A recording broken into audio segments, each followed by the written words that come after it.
There we go. I think you guys can hear me now. Someone mentioned that they couldn't hear me, but I think now we got the sound back. Let me see. Please confirm. Chat, let me know. Can you hear me now? You should be up. Someone confirmed it works. All right. Let's start all over again. Sorry about that. You know what happened is I'm trying to get the sound of the matches working in the background during the watch-alongs. For those of you who've joined me on the watch-alongs, it's usually just me talking, but I want to route the sound of the matches into the watch-alongs so they can play in the background. So you're not just hearing me talking, but you can talk, you can hear some of the match sound. So I was downloading softwares, trying things, downloading drivers, watching YouTube videos on how to do it, reading articles. I've spent hours and hours, but this is why you couldn't hear me. But anyways, I'm digressing. Let's get back right into it. As I was saying, welcome to the Barca News, which is to the Barca News Live podcast, which is where not only we discuss Barcelona news, but where I also get to interact with you lovely people, apparently without sound, because who needs sound, right? For those of you who be watching when the podcast ends, I will be putting timestamps in the description, chapters in the timeline in case you do want to skip through the discussion and get straight into the news. Having said all that, make sure to hit the like button, subscribe to the channel, drop a comment. If you're looking for any Barcelona jerseys or merchandise, make sure to goal kits, get back or fanatics. If you're looking to place any sports bets, make sure you hit the bet us. All links are down below in the description. If you click on them, you get access to some pretty cool deals and offers. All right, as I was saying at the beginning, before the intro song, today is the Barca News Live podcast Ballon d'Or edition, because all we're going to be talking about is, drum roll, surprise, the Ballon d'Or. And that is why it's the Ballon d'Or edition, because today France Football held its annual gala where they honored the best players, coaches, teams, etc., in Paris at Théâtre du Châtelet. Oui, monsieur. And of course, we do have the winner of the Ballon d'Or, which of course was not Lamine Yamal, as you know by now. Ousmane Dembele has won the 2025 Ballon d'Or, which was handed to him by the former Barcelona legend, or the Barcelona legend and former Barcelona player, Ronaldinho Gaucho, who is also, of course, a former PSG player. And I have to say, I was expecting this. I said this many times in all the weeks leading up to the ceremony. I thought Dembele was going to win because, of course, he won the Champions League. But nonetheless, I still think that he does not deserve it. Not because I'm a Barcelona fan, not because, I'm a Lamine Yamal fanboy, but let's look at the facts. Dembele did not show up last season until January. Dembele spent the first half of the season, most of the time, on the bench. Dembele wasn't even playing because he wasn't even good enough to start for PSG. He was spending a lot of time on the bench. Luis Enrique was consistently punishing him by putting him on the bench because he was not performing. Now, come January, and Dembele started performing. Now, don't get me wrong, Dembele had some amazing performances at PSG from January until the end of the season. But of course, that doesn't take away from the fact that Dembele only performed for half of the season. Meanwhile, Lamine Yamal showed up the entire season. Gauthier showed up the entire season. Pedri showed up the entire season. Even Dembele's teammates, players like Vitinha, showed up the entire season. There are so many players that performed the entire season, but yet the one who got rewarded was the guy who performed for half a season. And this, to me, simply does not make sense. And this is why I'm bringing, for example, the Vitinha example, because it's not even about Barcelona players getting the Ballon d'Or or not. It's about the fact that Dembele only showed up half of the season, and yet he got rewarded ahead of his own teammates that showed up the entire season, or even ahead of players like Lamine, like Rafinha, like Pedri, who again showed up the entire season. So this is why I believe that Dembele did not deserve it. But unfortunately, as we've seen, the Ballon d'Or has been raising a lot of questions in most recent years. And the question is, what's the criteria? Now, I don't think it's a robbery like, Madrid fans trying to make it out to be last season. Oh, it's a robbery. They robbed Vinicius on purpose, blah, blah, blah. I don't think it's a robbery. I don't think there's anyone moving pieces behind the scenes and paying money. I just don't understand what the criteria is. Like, someone explain to me what is the criteria on how these judges vote for the Ballon d'Or winner, because right now, I don't understand it. If you look at the last 10 years on who won it and who didn't win it, I don't understand it. Because you tell me Dembele, again, who performed half a season, deserved it over people who performed full season. You're telling me someone like Dembele, who's been a ghost his entire career, not just last season, first half of last season, has a Ballon d'Or, but people like Iniesta, like Xavi, like Neymar don't have Ballon d'Ors? Again, I simply do not understand the criteria. I truly believe that this season, France football did not want to create any controversies, and this is why they picked Dembele. I think last season there was a lot of backlash from Madrid fans, which of course it is one of the biggest fan bases in the world, from Real Madrid themselves, who boycotted the ceremony. Of course, Madrid, one of the richest and most important clubs in the world.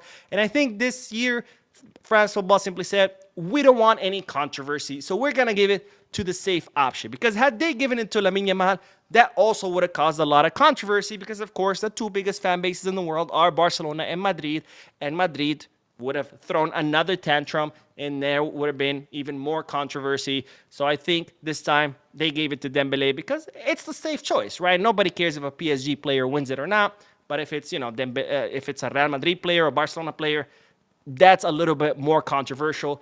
That, of course, causes a lot more passion and more backlash or response than a player from PSG winning it. So I truly think that's what happened. I think France football did not want any controversy. They didn't want any backlash. So they gave it to the safe option to Dembele. Because again, why did Dembele, who only performed half a season, deserve it over players who performed the entire season? But once you look at the rankings, you start to truly understand my point. Again, I'm not making this point about the criteria just because I'm angry or anything like that. But you start analyzing or start realizing that there truly is no criteria behind this. Because let's look at the ranking. Of course, Lamine Yamal finished second behind Ousmane Dembele. Third place, Vitinha. Fourth place, Mohamed Salah. And in fifth place, Coutinho. Fifth place, Coutinho. Someone explain that to me. How did Rafinha, the best player of the Champions League, not only did he have, I think it was 11 goals and 10 assists and single-handedly won some of Barcelona's matches like the one against Benfica, but Rafinha ends up behind Mohamed Salah and Vitinha.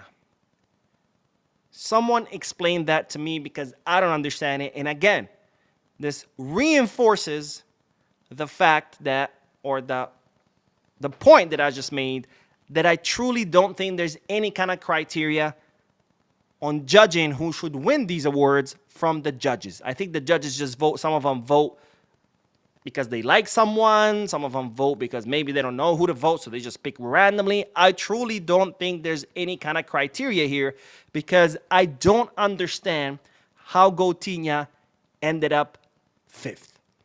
But it gets worse. It gets worse. Someone explain to me this. How did Pedri, the best midfielder in the world, phenomenal season, masterclass of a season, the most important player on the Barcelona squad, how does he not even end up top 10? Pedri, you are telling me that Nuno Mendes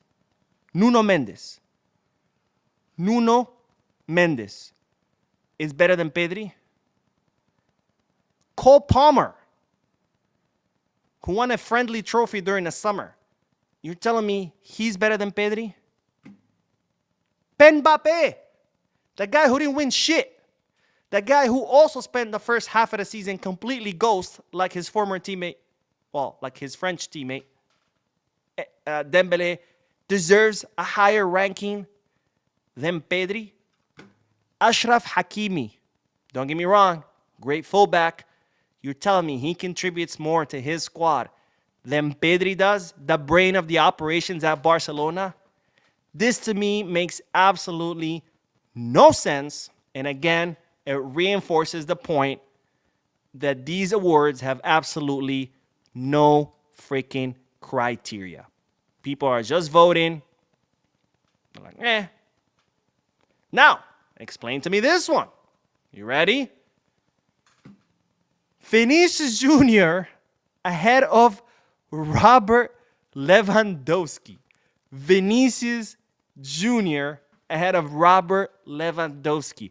Robert Lewandowski, who won La Liga, who won the Copa del Rey, who won the Spanish Super Cup, who scored 42 goals, who contributed to Barcelona humiliating Real Madrid not once, not twice, not 3 times, but 4 times, 2 of them being in finals, ends up behind Vinicius Jr., the guy who, after lost the Ballon d'Or, has been complete MIA. Towards the end of last season, Vinicius wasn't even starting. He was on the bench. And he ended ahead of Robert Lewandowski. Someone explain that to me, because I do not understand this. And again, not to be repetitive, this to me makes no sense, and this reinforces my point that there's absolutely zero criteria on how these judges choose the players. Because in what world Lewandowski ends up behind Vini, Pedri doesn't even finish in top 10, and Coutinho finishes 5th. And the winner of the Ballon d'Or performs half a season. It makes absolutely zero sense. But am I surprised? No. We're talking about an award where someone like Modric, someone like Cannavaro end up with Ballon d'Ors, but someone like Iniesta, like Xavi, like Neymar have no Ballon d'Ors. Makes zero sense to me, but it is what it is. Anyways, let's do some comments, and then I do want to talk about Barcelona making history, because despite these rankings, I don't want to label them, but despite these laughable rankings, Barcelona have made history. So let's do some comments, and then we'll talk about how Barcelona have made history. And let's start with Shin's donation, who, as always, incredibly generous, says, congrats Lamine Yamal, Eva Pajor, and Aitana Bonmati. Barca well represented. On that note, rewarding Dembele for half a season of greatness is apparently the new measuring stick. The award is now a joke. I said what I said. Yeah, I mean, don't get me wrong. His half a season was amazing. But again, it's half a season. How did someone who performed half a season win it over players who performed the entire season? I will never understand that. From now on, I'm just going to show up half of the year to my job and still demand my full salary, because apparently that's where we at today. It doesn't matter. As long as you perform towards the end, hey, look, January through June, I'm just going to go on vacation for 6 months, never show face at work, never do anything, not even answer a phone call or respond to an email, nothing. I'm going to disappear for 6 months, and then I'm going to come back in July and work really hard from July to December and still demand my full salary and even a raise and a bonus, because, hey, I worked my ass off the last 6 months. But first 6 months, you were gone. Yeah, who cares? Apparently, that's where we at today, where a half performance is worth more than a full performance. Make it make sense. Java the Hutt says, after watching Pedri for now, I think it's safe to say that he is now at the same level of Iniesta. I think to pass him, he's going to have to win several Champions League and international trophies. No, it's still early for Pedri to compare him to Iniesta, but I do think he has the potential to eventually surpass Iniesta. And I say that because Iniesta did not really become the player that he was until he hit his prime, 26, 27, around somewhere like that, where Iniesta truly became the Iniesta that we all knew. Pedri is doing that at a much younger age. So if Pedri can keep it up, I mean, he would have been doing what Iniesta did for a much longer period of time. But right now, I think it's too early. I mean, Pedri is, he's only been playing a few seasons.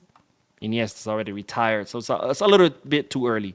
But yes, I do believe he has the potential to eventually surpass him.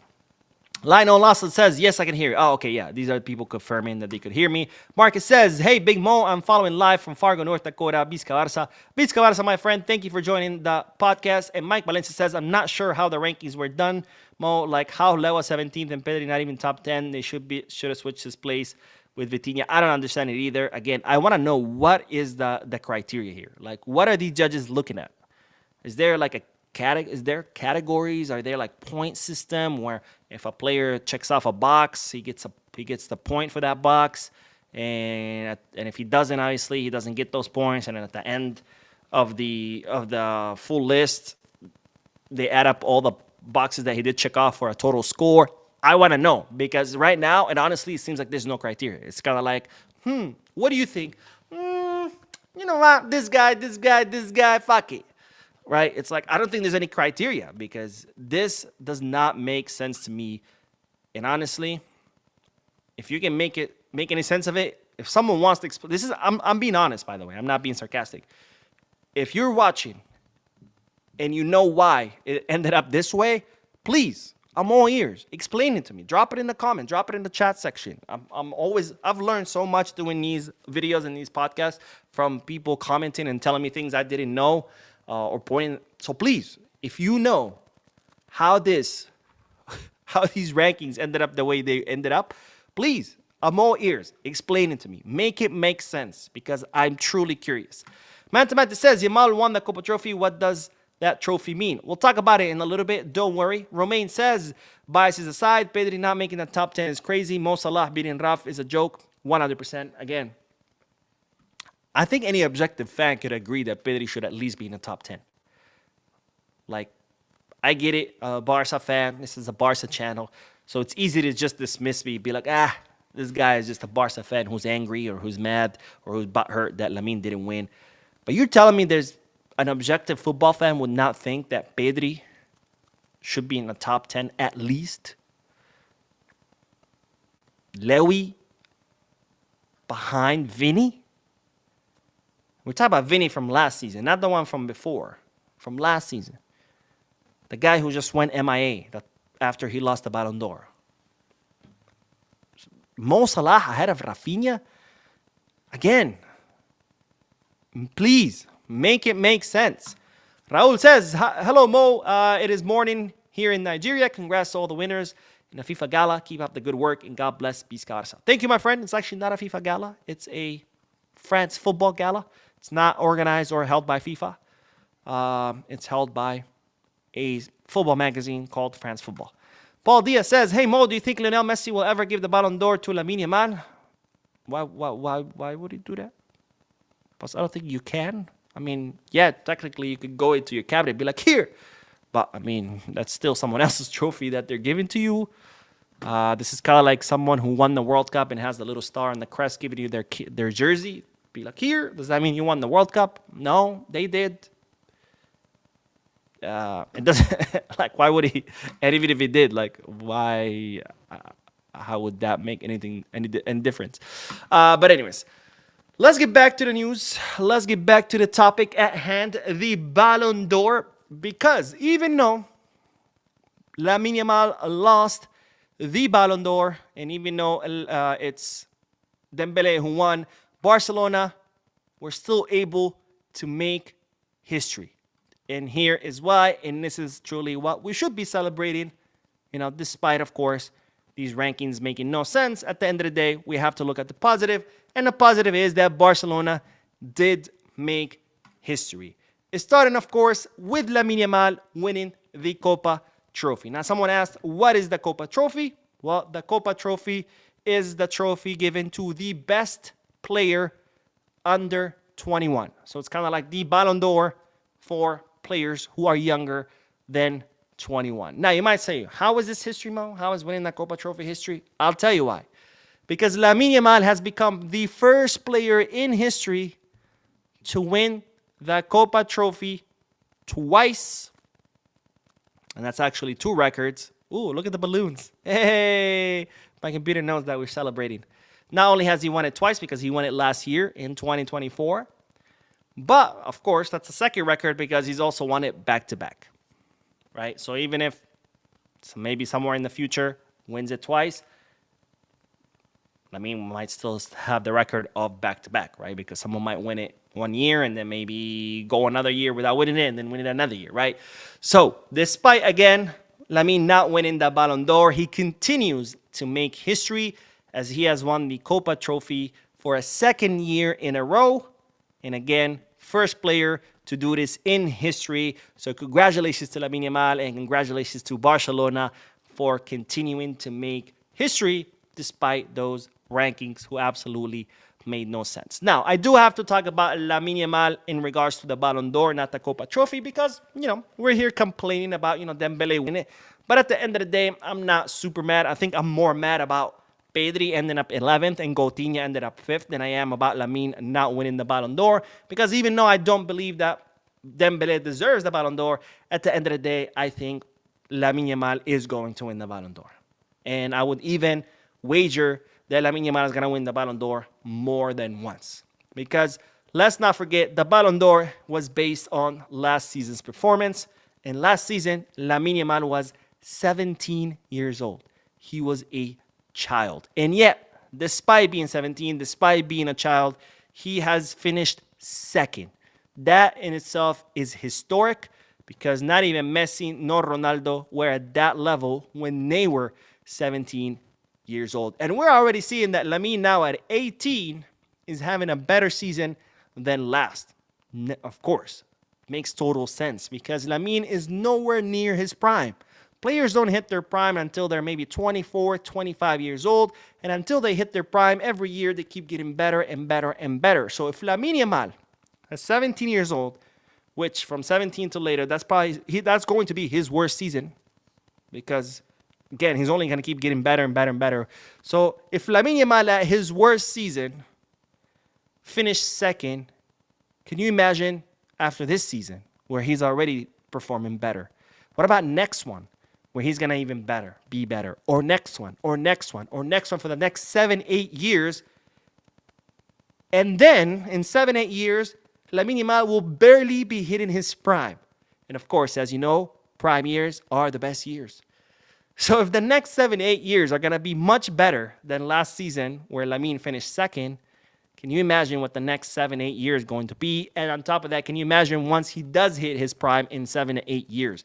What is that going to look like?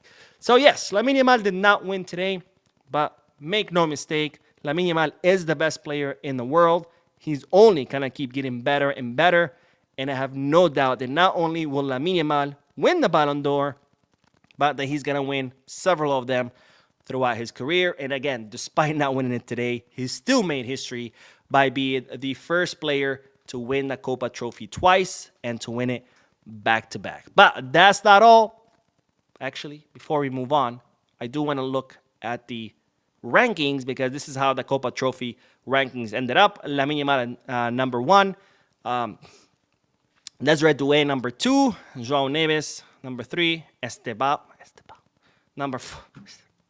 What the fuck? Yildiz Hoysen ended up ahead of Kubarsi. Make that make sense. Again, Mora, Poladi, and Lewis Skelly. These are the rankings for the Copa Trophy, which again, even despite being happy that Lamine Yamal has made history with this trophy, winning it twice, doing it back to back, even these rankings make absolutely no fucking sense to me because you're telling me Dean Hoysen ahead of Kubarsi. Estebao. The fuck has Estebao done? Someone explained. I got no words. Again.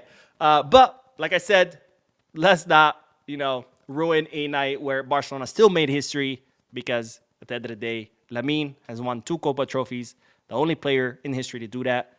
The only player to win it back-to-back. And again, even though he has not won the Ballon d'Or, I have no doubt that he's going to be winning it for many, many years to come. Now, let's do a few more comments, and then we're going to talk about the other historical accomplishment that Barcelona, accomplished today. But first, let's do a few more comments, and then we'll talk about the second historical record that Barcelona have set. Let's see. Live Hood says, Mo, do you think Messi... Oh, wait. We had already read that. Shane Mecca says, Modric has a Ballon d'Or. Enough said.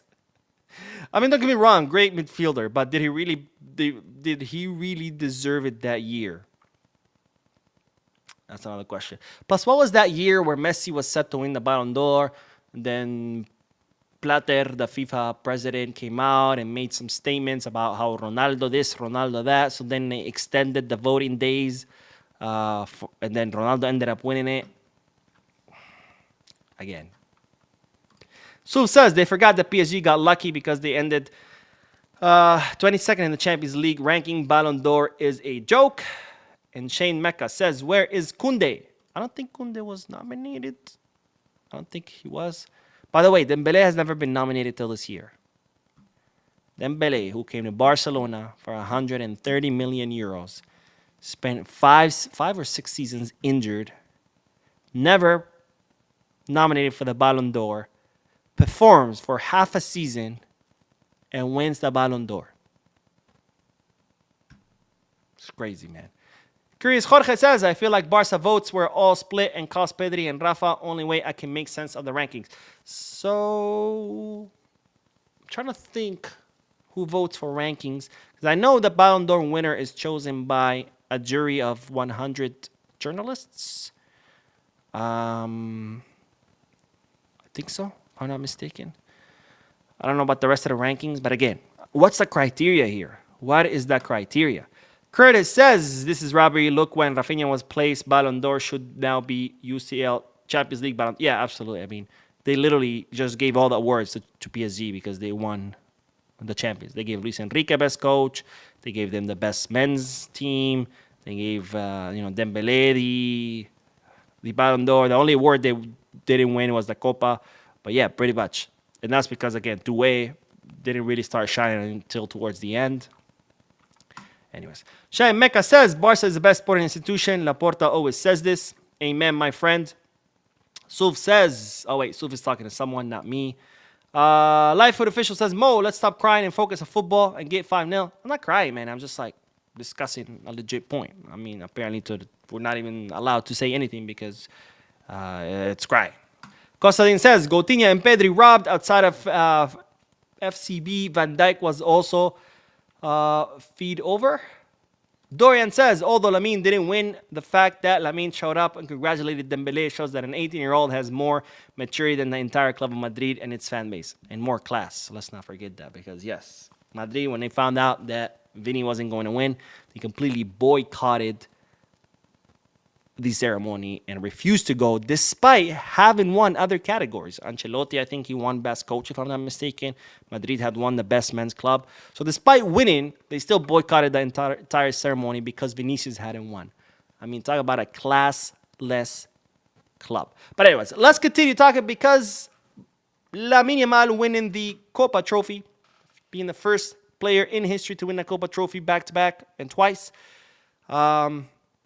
Despite that being historic, there's another historical achievement that Barcelona achieved, and that is when Aitana Bonmatí won the Women's Ballon d'Or as the best female player in the world. So congratulations to Aitana Bonmatí, and congratulations to the Barcelona Femini, who continue to be by far miles and miles ahead and being by far the best women's football team in the world. Now, if you ask Mo, how is this historic? She won the Ballon d'Or. Well, how is that historic? Well, I'll tell you how it's historic.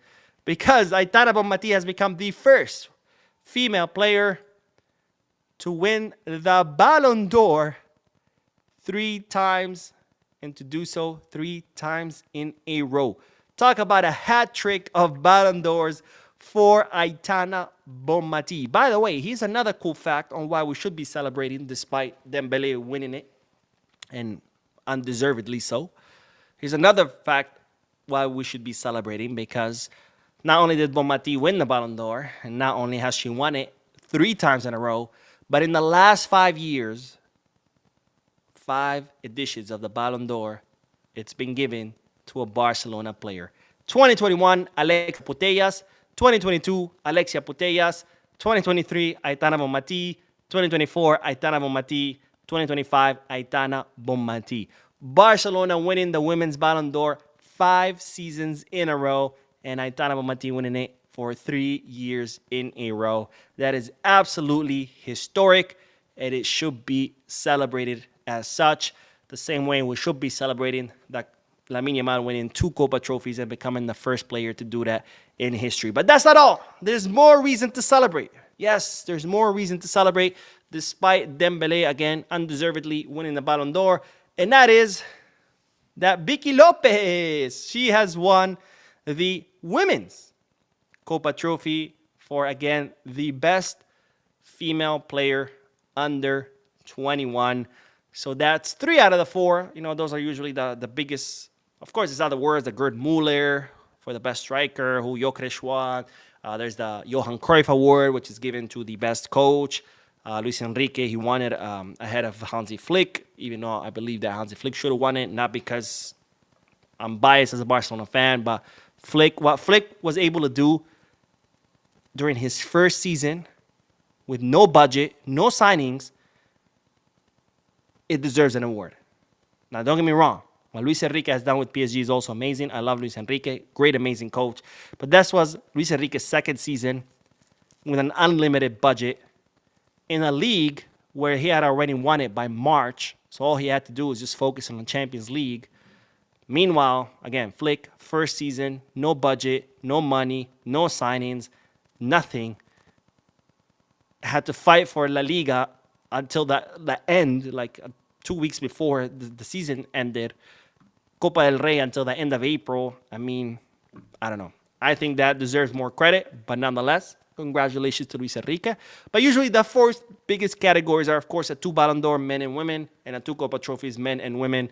And we have taken 3 out of the 4, with Lamine winning the men Copa, Vicky winning the women's Copa, and of course, Aitana Bonmati winning the women's Ballon d'Or, and Lamine missing out on the men's Ballon d'Or. But 3 out of the 4 categories is pretty impressive. And again, 2 of those wins, historic. Aitana Bonmati, the first player to win it 3 years in a row.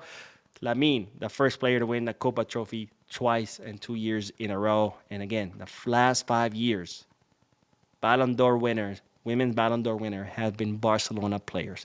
Absolutely amazing. Plenty of reason to celebrate. Again, despite Dembele undeservedly winning it. Now, let's go back to the comment section. And then I just want to review some statements before we end the podcast. I told you this podcast is the Ballon d'Or edition. That's all we're going to be talking about. But let's see. Valerian says they just give the best player of the team that wins the Champions League. Seems like it. Constantine says it will be funny if Yamal posts Vinny stories from last year. I'll do it 10 more times. Vinicius lost a Ballon d'Or and vowed to perform even better. And not only did he not perform better, actually completely ghosted, he ended up in number 16. Which, again, it's crazy because there's no way you're telling me Vinny finished ahead of Lewandowski. Space Hobos says, I'm more of disappointed with Rafinha finishing 5th and Yamal coming short behind Dembele, not to mention that disgraceful rank of Pedri and Lewa. Barca should win the year's Champions League. Yeah, I agree. Again, I don't think Dembele deserved it because he only performed half a season, but you can still see the merit. His half a season was pretty amazing. He did win a treble. But Pedri not finishing top 10? How is Nuno Mendes better than Pedri?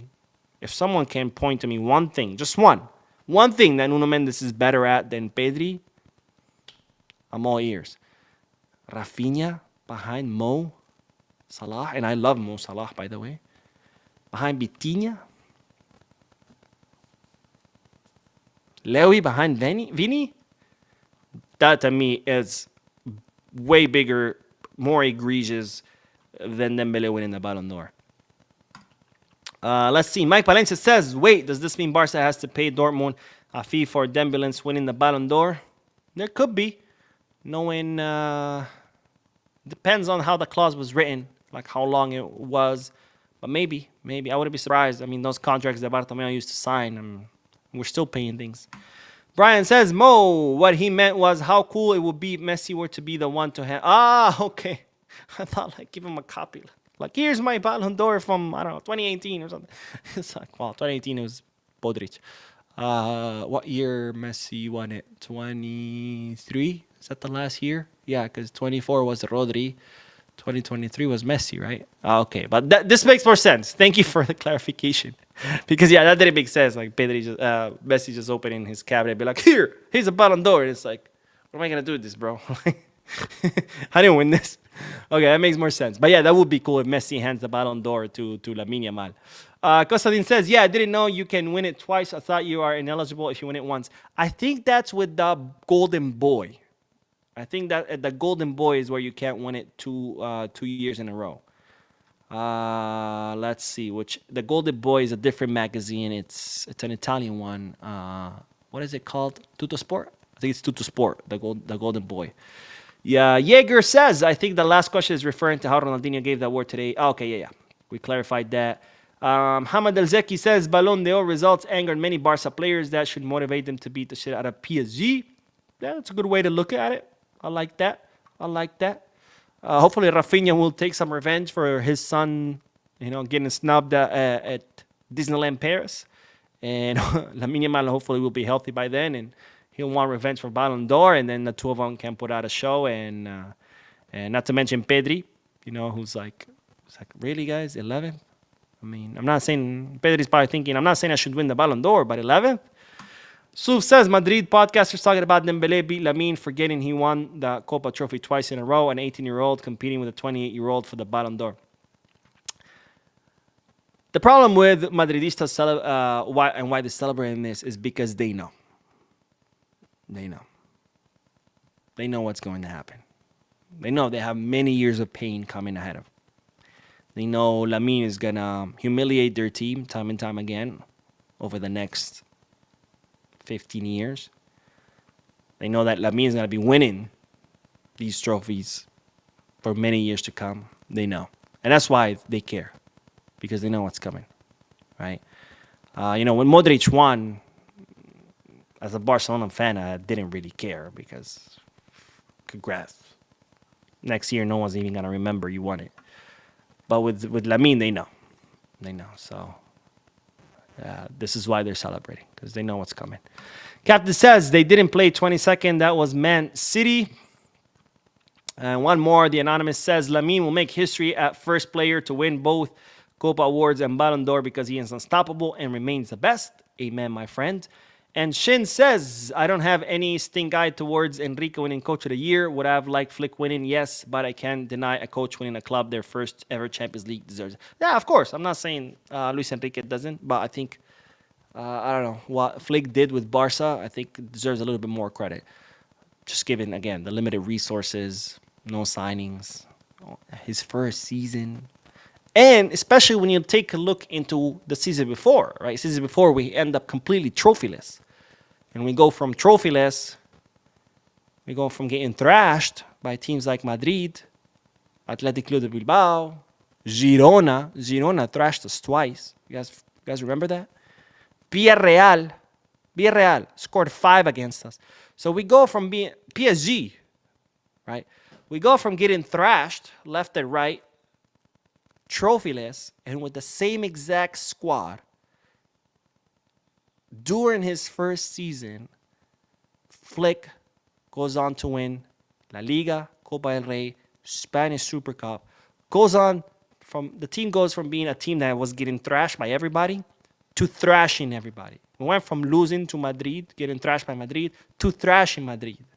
We went to thrashing Bayern. We were thrashing everybody. It's such a short period of time. I mean, that's amazing. That's amazing. Most teams, takes them 2, 3, 4 seasons. Fucking Arteta has been 20 years at Arsenal, and he's still building his project. And Hansi Flick arrives, and he's already, boom, winning project. And again, No signings. I mean, yeah, they brought him Dani Olmo, but that's it, right? And it's not even a player that he requested, because it's easy to go to a team like PSG or Man City and be like, I want this guy, this guy, this guy, this guy, this guy, this guy, and sign half the world and then go on to win things. And even those teams, like how long did it take Pep at Man City? 2-3 seasons? Same with Luis Enrique. Despite signing whoever the hell they wanted to sign and having unlimited budgets, it still took them some time. But Flick, with nothing, goes on. I mean, not to say that Lamine, Pedri, and those guys are nothing, but you mean like no signings, nothing, no money. Just goes on and just freaking turns the team into a winning team overnight. I mean, that's crazy. That is crazy. That's unheard of. He did the same with Bayern, by the way. Now, of course, Bayern did have more money and he did have some signings, but that's crazy. But anyways, let's do the last bit of this segment. I do want to go over some statements in today's gala because before the gala, Jean Laporta was interviewed on his way in. He said a lot of things, but I want to focus on some statements which kind of mirrored what Flick said during a press conference ahead of Getafe's match. Because this is what Laporta said. It is great honor to be here today. It is a matter of respect for football, respect for the Ballon d'Or, and also respect for the nominees. We are very happy. From Barcelona's side, we are probably the club with the most candidates. Focus on this. It's a matter of respect for football. Are you listening, Florentino Perez? Are you listening, Real Madrid? Respect for the Ballon d'Or. Are you listening, Florentino Perez? Are you listening, Real Madrid? And also respect for the nominees. Are you listening, Florentino Perez? Are you listening, Real Madrid? Because let's not forget, when Real Madrid found out that Vinny was not going to win, they completely boycotted the ceremony. And that is the act of a classless club, of a bottom of the barrel club, of a club with no respect. No respect for football, no respect for the awards, no respect for other players, not even respect for their own players. Because let's not forget, there were a lot of players nominated for stuff. Ancelotti, Coach of the Year, the Team of the Year. Not even respect for their own players and coach. Classless club. Classless club. Anyways, more statements, because this is what Aitana Bonmatí, the Ballon d'Or winner, the women's Ballon d'Or winner, had to say. Third time here in a row. I don't know what to say anymore. The theater is so impressive. Thank you to France Football for giving me the award that could have easily gone to any of you. If I could share it, I would. Receiving it from Andres Iniesta, one of my idols. I've learned from them. My football is partly thanks to that. Name, that's terrible translation. But Iniesta's her idol, and she's learned so much from him. That's what she's trying to say. Thank you to the organization for improving every year. I think this year is the first time we have the same awards as the men's team, and I'm grateful. To Barca, my club, Joan Laporta, the board, teammates, staff. We didn't achieve this alone. It's thanks to a huge collective, 14 years at the club of my life, and I hope to enjoy the badge and wear it for many more years. I don't want to forget my fans. I never forget where I come from. Thank you for being here. To the people back home, my parents, family, friends from Rives, and to all the people who work so that I can become a better player every day. Beautiful, beautiful statements and words by Aitana Bonmatí, of course, acknowledging that, well, it takes a village, and of course, her recognizing that village and thanking them for all the work and for allowing her to be who she is, which undoubtedly the greatest woman player in the world. And then let's look at the statements of Lamine Yamal when he won the Copa Trophy, saying, thank you very much to France Football for the award. It's an honor to be here again. I want to thank FC Barcelona, the national team. Without them, I wouldn't be here. I want to thank my family and my teammates. I hope to keep working hard and achieve many more. Kind of tough to go after those statements by Aitana Bonmatí, but nonetheless, that concludes the coverage, the Barca News, the podcast live. What the hell is this called? I think it's Barca News Podcast, whatever. That concludes the Barca News Podcast coverage of the Ballon d'Or. Let's do some comments and then we'll end the video, the podcast. And then after this, I will be doing a news video because, ladies and gentlemen, we have some crazy things to talk about. The recordings from the testimony of Sandro Rosé in the Nereida trial have been leaked. And man, we're going to go over them because, whew, mamma mia. Hooper says, "Whoa, I have a stupid City fan friend that is a, wait, I need to look over here. Foot mob merchant, and his claim is that Ferran and Rashford are as good as Lamine just because they scored against Newcastle." What? Some people, I swear, this should be like an IQ test to watch football. And if you don't pass a certain level or don't achieve a certain score, you should just not be allowed. Or maybe you can watch. You're just not allowed to comment. How's Ferran in? You need to stop being friends with this guy because it's not healthy to have friends this dumb.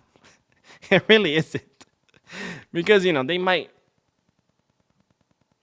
dumbness sometimes is contagious. So be careful. Maybe wear a mask. Maybe if you say hi to them, wear gloves. So there's no skin-to-skin contact.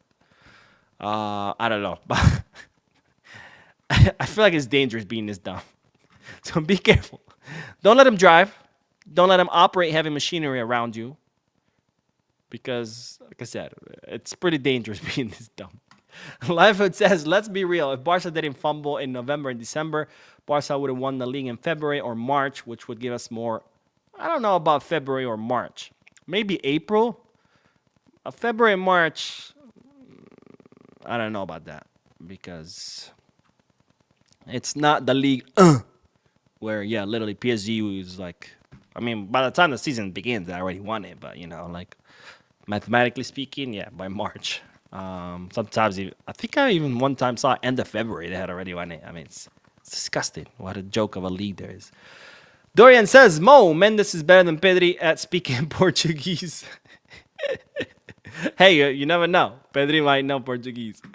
But I guess. It's the Duolingo Dior. It's no longer the Ballon d'Or. Pretty Build says, Barcelona is finally flourishing now that Xavi's gone. We finally don't have a full lineup of Spanish players. We didn't have a full lineup of Spanish players under Xavi. Please, let's stop with that nonsense. I beg you guys. I beg you. Look, I am not the biggest defender of Xavi. It's the opposite. I did not think he was a Barca level coach. But still, if we're going to criticize Xavi, let's criticize him based on things that actually happened, not on made up things. We did not have a full Spanish lineup. We had Ter Stegen in goal. He's German. We had Araujo, Uruguayan, Christensen, Danish, Kunde, French, Balde. Boom. The first Spanish player. Okay. In the midfield, we had Pedri, sure, Spanish. Frankie, Dutch. Who was our third one? Gabi, okay, Spanish. Let's look at our attack. Rafinha, Brazilian. Lewandowski, Polish. Lamine Yamal, Spanish. Let's stop making crap up. We did not have a full Spanish lineup. And even if we did, what's wrong with that? It's a team in Spain in the Spanish league. But of course, you're going to have more Spanish players. Do you think people say, oh, Pep Guardiola is such a terrible coach because he has so many English players on his team? No, it's an English team in an English league. Of course they have English players. But anyways, Sanjug says, there's so much hate towards Barca these days, especially from Premier League fans, but one thing they can't take away is our club's contribution to football. Amen, my friend. Thank you for the donation, and thank you for your comment. But yes, 100%. Cruyff single-handedly changed football forever. So this day, teams employ his philosophy. Pep Guardiola single-handedly changed how all of Europe played because he forced other teams to adapt. Not only did he change how Barcelona played, but he forced other teams to adapt how they play because coaches were literally all over Europe scratching their head. How the hell are we going to stop this? And they all had to adapt to what he was offering. So yes, I 100% agree with you. And for LY30, he says, what the contribution? There's at least two. Edward Hamilton says, when Lampard was at Chelsea, he used to fine late players 25K for being late first time, then up 50K, and so on and so forth. I kind of like that. I like that. But I don't know how enforceable it is. I think it all depends on the contracts that they sign. But I like that. I mean, hit him where it hurts, yeah, right? The pocket. If someone made me pay, maybe not 25 or 50,000, but like let's say $50 every time I was late, I probably would not be late. I'm late a lot, by the way. It's bad. Joshua says, yes, don't critic Xabi. He's actually the foundation of this team we have currently. He basically assembled the team. He's just big on money to sign. Okay. Let's stop the cap, okay? Saying that Xabi built Hansi Flick's success is like saying Koeman built Xabi's success. Or that Setien built Koeman's success. Or that Valverde built Setien's success. This whole argument that somehow Flick's success and the team's success under Flick is owed to Xabi is pure nonsense. And I'll tell you why. Yes, of course, there's continuation of players. That's just in football. When a coach comes in, no coach comes into a team and fires all 26 players and starts from scratch. Every coach that takes over a team, they're going to have a lot of players from the previous coach. Does that mean that the previous coach gets credit for what they did? Hell no. Hell no. It's the opposite. The fact that Flick has the same exact squad and he went on to win 3 trophies while Xabi went on to get thrashed by everybody, that tells you that he's a bad coach. How is that a good thing?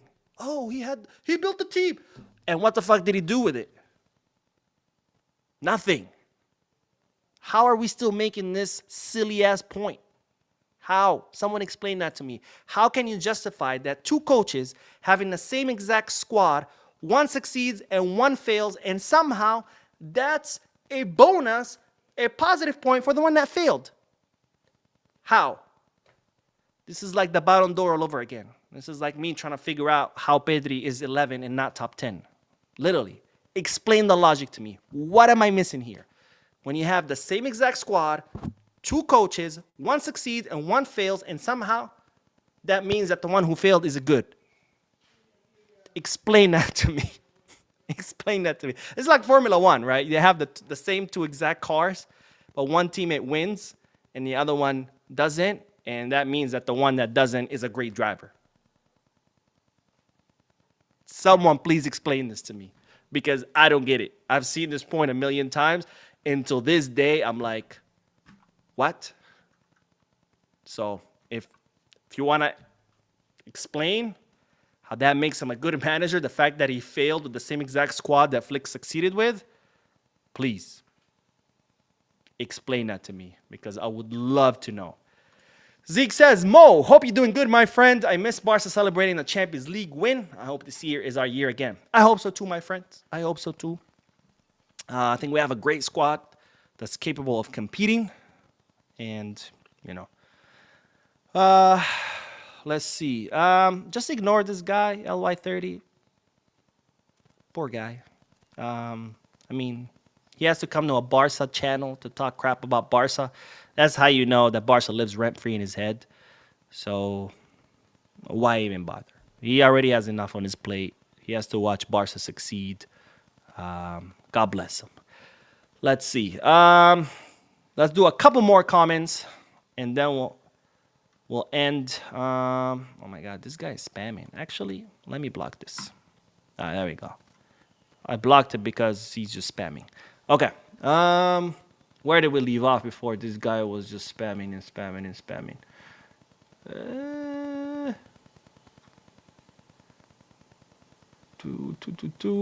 Gary says, hey Mo, thanks for your great work. Just wanted to remind all these critics that your presentation is yours. Whomever don't like it, please find someone you like. Stop trying to control things. Thank you, my friend. Oh, and I didn't read Shin. He said, just have to say it. Good Lord, Aitana Bonmati, the woman cleans up well. I just had to say it. Yeah, she looks gorgeous. In all her Ballon d'Or presentations, she really is gorgeous. Let's see. Lord Wizard says, Mo, you are right. Flick was simply the best coach last season. There is no world in which Pedri should have finished outside the top 5. Jokers. Agreed, my friend. Let's see. Curious Jorge says, I feel like it's good that Yamal learned to lose and will make him even hungry and humble. True. That's a good point. That's a good point. You know, losing is part of life, and losing makes us stronger. Let's see. Zulfikar says, Rodri and Penaldo have also won without Champions League. True. And Pretty Blid says, Barcelona's finally... Oh, wait. I had already read that one. I think I got it all covered. I think I've covered most comments. If I missed you, I'm sorry. This guy just completely ruined the chat section with his spamming. Poor guy. Feel bad for his keyboard. He's probably like, fucking raging on his keyboard. I recommend exercise. That always helps. And let's see. Ishmael says, hey, Mo, here are the criteria. Individual performance, trophies, and achievements. Class and fair play. As far as the points, 15 points to number 1, 12 points to number 2, 10 points to number 3, and so on. Okay, cool. I did not know that. Thank you, my friend, for expanding. And let's see. Last comment. And Joshua says, the difference is the management style. Man management, I said it at the end. You didn't complete the reading. What I was trying to say is that we should give Xabi his credit, of course. Hansi is the best. Look, does Xabi get some credit? Yes, but not for Flick's success. Xabi gets credit for promoting Pau Cubarsí, for promoting Fermin, for promoting Lamine Yamal. That's what I give him credit for. Do I give him credit for any of Hansi Flick's success? No. Because, again, same exact squad. I just don't think he deserves any credit for what Flick has achieved with the same exact squad. Did Xabi promote youngsters? Absolutely. For that, he gets credit. He gets credit also for his first season. He really did bring the locker room together. Like I thought the locker room was fractured for so many years since Luis Enrique left. Even during Luis Enrique, like that season that they went to Trebel, during the first half, the team was not really doing well, and Luis Enrique like had to sit down and have a deep conversation with them, like be like, look, do you guys want to win things or not? Because if you do, we're gonna have to come together. And they did. So for many years, but after he left, like the locker room stayed very fractured, like under Valverde, under Setien, under Koeman, and then Xabi comes in and he really unified it. I feel like it got fractured a little bit towards the end, his last season. I don't know if it was the introduction of Cancelo and Joao Felix, who we all know they're like, you know, letting bombs into locker rooms, or maybe it was just how things were going. I don't know, but I do give him credit for that, unifying the team, promoting some of the youngsters. But does he get credit for Flick's performance? Absolutely not. Manuel Pop says, hi, Mo, any updates on the no camp? Yes, watch the next video. I do have updates. And with that, let's conclude, because I do have to make the next video. So, ladies and gentlemen, thank you so much for tuning in to this special edition of the podcast, the Ballon d'Or edition. I will see you guys in the next video. Don't forget to hit the like button, subscribe to the channel, drop a comment, and as always, Visca Barça.